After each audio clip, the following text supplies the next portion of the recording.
Hello everyone. आज एक बहुत ही इंटरेस्टिंग टॉपिक पे हम बात करने वाले हैं कि वो टॉपिक ये है कि एक इंडिविजुअल अपने पास में घर में विदाउट एनी लीगल इनवॉइस या लीगल बिल कितना गोल्ड रख सकता है। बिकॉज़ मेरे क्लाइंट है, उनका मुझे एक ऐसी क्वेश्चंस आया था कि मैडम मेरे पास में इतना इतना गोल्ड है लेकिन ना मेरे पास में उसका बिल नहीं है, तो कोई दिक्कत तो नहीं होगी। तो उस केस में जो हमारे कन्वर्सेशन हुए उसके बेस पे आई थॉट कि ऐसे काफ़ी लोग हैं जिन्हें ये पता नहीं है एंड अननेसेसरी उन्हें कोई प्रॉब्लम ना आए। तो अगर आपके पास में प्रॉपर उस चीज़ का नॉलेज है तो आपको कोई नोटिस भी अगर आती है या कोई ऐसे कॉल्स या ऐसा कुछ भी आता है तो आप उसमें डरोगे नहीं, आपको वो इन्फॉर्मेशन पता होगी। तो चलिए स्टार्ट करते हैं आज के वीडियो के लिए। उसके पहले एक छोटा सा अपडेट कि अगर आप जीएसटी, टीडीएस, इनकम टैक्स के बारे में प्रैक्टिकली सीखना चाहते हो, अकाउंटिंग, फाइनलाइजेशन, बैलेंस शीट, ये सब कैसे होता है, अगर प्रैक्टिकली आप सीखना चाहते हो तो मैंने मेरे कोर्स की लिंक डिस्क्रिप्शन में दे रखी है। अभी जाके उस कोर्स को चेक कीजिए। एक ही कोर्स है जिसमें कि सब कुछ इंक्लूड है। हर एक टॉपिक के लिए अलग अलग कोर्स नहीं बना है, बिकॉज आई फील कि अगर आप अकाउंट्स एंड टैक्सेशन की इस इंडस्ट्री में हो तो सिर्फ एक ही सब्जेक्ट को लेके आप आगे नहीं बढ़ सकते। आपको एटलीस्ट ओवरऑल सब कुछ नॉलेज होना चाहिए, तब जाके अगर आप जॉब भी कर रहे हो या खुद का प्रैक्टिस भी अगर डेवलप करना चाहते हो तो आपके पास में एक वो पूरा प्रॉपर नॉलेज होना चाहिए। एंड ये जो कोर्स है ये ऑलमोस्ट 1 से 1.5 साल का कोर्स है। अभी जाके चेक करिए। तो चलिए स्टार्ट करते हैं। तो सीबीडीटी आउटलाइंस, जो सेंट्रल डायरेक्ट टैक्स आउटलाइंस है, वो क्या बोलती है कि अगर एक वुमेन है जो कि मैरिड है तो वो अपने पास में 500 ग्राम का गोल्ड रख सकती है। दैट मीन्स एक आधा किलो का वो गोल्ड रख सकती है, जिसका अगर उनके पास में कोई इन्वॉइस नहीं हुआ तो भी चलेगा। एंड अगर वही वुमेन अगर एक अनमैरिड है तो वो अपने पास में 250 grams, that means pav kilo या 250 ग्राम्स का गोल्ड वो रख सकती है। बट अगर कोई मेन है, फिर चाहे वो मैरिड हो या अनमैरिड हो, उनके लिए जो लिमिट है वो है 100 ग्राम का। बाय डिफ़ॉल्ट है कि वुमेंस को गोल्ड एंड ज्वेलरीज ये ज़्यादा पसंद है एंड उनके पास में बहुत सारे वेराइटीज़ होती है, तो इसीलिए उनका जो लिमिट है, थ्रेशोल्ड लिमिट, वो ज़्यादा है। तो married women 500 gram, unmarried 250 grams and main 100 grams, चाहे वो मैरिड हो या अनमैरिड हो।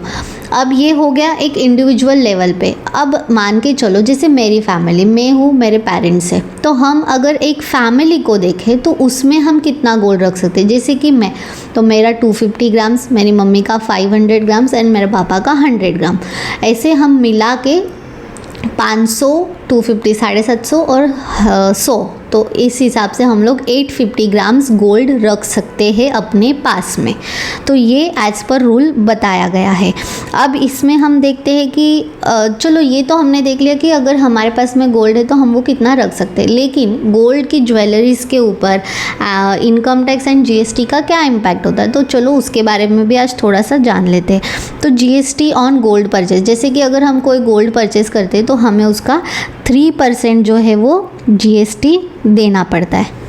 ठीक है, तो हमें 3% जीएसटी देना पड़ता है, वो भी अगर हम गोल्ड परचेस करें। लेकिन अगर उसके कुछ मेकिंग चार्जेस है तो उस पर जो है वो 5% का जीएसटी लगता है। तो इस हिसाब से उसमें जीएसटी एप्लीकेबल है। अब हम देखते हैं कि अगर हम इनकम टैक्स ऑन गोल्ड के क्या इम्पैक्ट होते हैं, मीन्स गोल्ड के ऊपर इनकम टैक्स का क्या रूल बोलता है। तो अगर हमें कोई गिफ्ट मिला है, फिर चाहे वो ज्वेलरी में हो या फिर कॉइन्स हो या फिर आजकल डिजिटल गोल्ड भी आता है, गोल्ड के म्यूचुअल फंड्स है, ऐसा कुछ भी अगर हमें मिला है एंड उसकी जो वैल्यू है वो अगर अप टू 50,000 है एंड वो अगर हमें इन फॉर्म ऑफ गिफ्ट मिला है तो वो होता है नॉन टैक्सेबल, मीन्स उस पर आपको कोई टैक्स भरने की ज़रूरत नहीं है। लेकिन अगर वो 50,000 से ज़्यादा हो गया, फिर चाहे वो कोई भी फॉर्म हो, ज्वेलरी हो या और कुछ भी हो, तो आपको वो टैक्स भरना पड़ेगा। तो वो आपका गिफ्ट में नहीं आएगा, फिर आपको वो टैक्स भरना पड़ सकता है। अगर समझो आपको जो गिफ्ट है वो 50,000 से ज़्यादा मिला है तो क्या करें, तो उसमें भी गवर्नमेंट ने कुछ एग्जम्पशंस बताए हैं फ्रॉम टैक्सेशन कि आपको कुछ स्पेशल रिलेटिव्स होते हैं या स्पेशल अगर कोई इंडिविजुअल से आपको मिला है तो वो टैक्स नहीं है। तो आपको ऐसे कौन से सर्टन एक केसेस है जहाँ पे आपको गोल्ड की वैल्यू कितनी भी हो आपको टैक्स नहीं आएगा। तो फर्स्ट है कि अगर आपको same with in a same financial year अगर अप टू 50,000 आपको मिला है तो आपका वो टैक्स फ्री हो जाएगा। मीन्स आपको उस पर कुछ टैक्स भरने की ज़रूरत नहीं है। अगर आपको स्पेसिफाइड रिलेटिव से मिला जैसे कि स्पाउस, ब्रदर या सिस्टर, आपके या आपके वाइफ के या जो भी स्पाउस है उनके, आपके चिल्ड्रन, पेरेंट्स या ग्रैंड पेरेंट्स से आपको मिला है on the occasion of marriage from friends and relatives. अगर आपको शादी के ओकेजन पे कोई गिफ्ट मिला है फिर चाहे वो फ्रेंड से मिला हो या रिलेटिव से मिला हो तो वो भी इसमें कंसिडर किया जाएगा।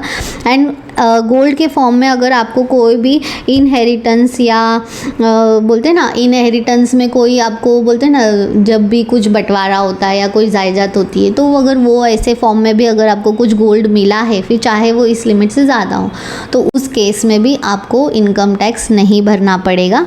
तो ये जो रिलेटिव्स की लिस्ट है इसका मैं एक स्पेशल वीडियो भी बनाने वाली हूँ कि अगर कोई हमें रिलेटिव से गिफ्ट मिलता है तो उसका क्या लिमिट है एंड वो किस फॉर्म में मिलेगा एंड कौन से रिलेटिव से मिलेगा तो हमें उस पर टैक्स नहीं आएगा।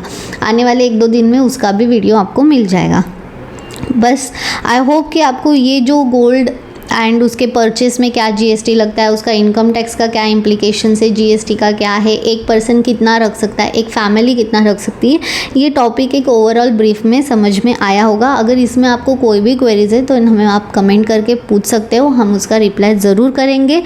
और भी ऐसे छोटे छोटे टॉपिक्स हो गए जो कि बहुत ज़्यादा इंपॉर्टेंट है, ये रेगुलर बेसिस पे क्वेरीज नहीं आती है लेकिन once in a blue moon definitely आपको या आपके क्लाइंट को डेफिनेटली आएगी अगर आप अकाउंट्स एंड टैक्सेशन की इंडस्ट्री में हो।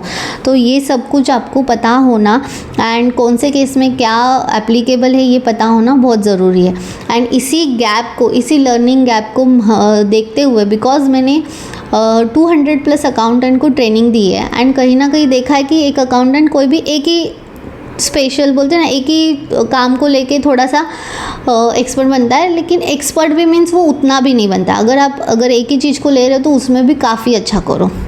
बट अगर आप अकाउंट्स एंड टैक्सेशन की इंडस्ट्री में हो तो आपको एटलीस्ट टैक्सेशन के बारे में पूरा अच्छे से पता होना बहुत ज़्यादा ज़रूरी है। तो ये जो लर्निंग गैप हमने ऑब्ज़र्व किया है उसी के लिए हमने ये कोर्स को बनाया है ताकि अगर आप भी प्रैक्टिकली सब कुछ सीखना चाहते हो तो आपको इस कोर्स से बहुत ज़्यादा हेल्प हो सकती है। तो आज ही जाके आप जो कोर्स का हमने लिंक दिया है उसे चेक करें।